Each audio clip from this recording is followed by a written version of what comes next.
ગુજરાતી યુવાનોમાં અભ્યાસ માટે વિદેશ જવાનો ક્રેઝ જાણીતો છે, જેનો લાભ કેટલાક લેભાગુ લોકો ઉઠાવતા હોય છે।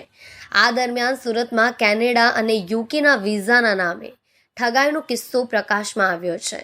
સ્ટુડન્ટ વિઝા વર્ક પરમિટના નામે 8થી વધુ લોકો છેતરાયા હતા। 20.66 લાખથી વધુની રકમ ખંખેરી લઈ વિઝા ઓફિસના સંચાલકો ફરાર થઈ ગયા હતા। ભાવેશ ચૌહાણ, કલ્પેશ ચૌહાણે અડાજણ વિસ્તારમાં કૃપા એજન્સીના નામે ઓફિસ ચલાવતા હતા, જ્યારે વડોદરામાં મેઇન ઓફિસ હોવાનું જણાવતા હતા। અડાજણ પોલીસ સ્ટેશનમાં કામરેશ સીમાડી ગામના ખેડૂતે છેતરપિંડીની ફરિયાદ નોંધાવી હતી। પ્રાથમિક તપાસમાં 8થી વધુ લોકો ભોગ બન્યા હોવાનું તપાસમાં સામે આવ્યું છે। પોલીસે ગુનો નોંધી ભાવેશ ચૌહાણ નામના એક આરોપીની ધરપકડ કરી હતી।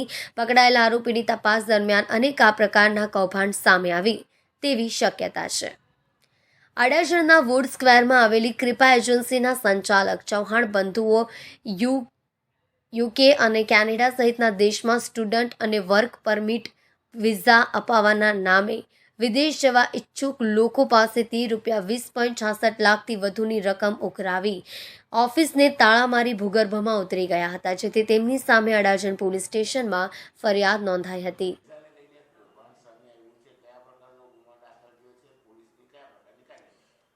અડાજણ પોલીસ સ્ટેશનમાં ફરિયાદી પ્રકાશભાઈએ એક ફરિયાદ આપી છે, જેની અંદર એમને કેનેડા અને જવાના વિઝા માટે 2 જણાના વિઝા માટે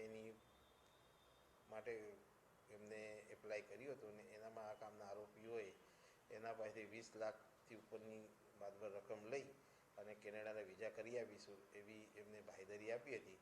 ત્યારબાદ એ લોકોએ પૈસા આપ્યા, પરંતુ આ કામના આરોપીઓએ કોઈ જાતના વિઝા કરી આપેલ નથી, જેથી એ ભાઈએ અડાજણ પોલીસ સ્ટેશનમાં ફરિયાદ આપેલ છે અને જેની અંદર એક આરોપીને કલ્પેશ છે એનું નામ એને પકડી પાડેલ છે અને આગળની તપાસ ચાલે છે। હાલમાં આ વિઝા કૌભાંડ ક્યાં છે, શું છે, એ બધી ઇન્વેસ્ટિગેશન ચાલુ છે।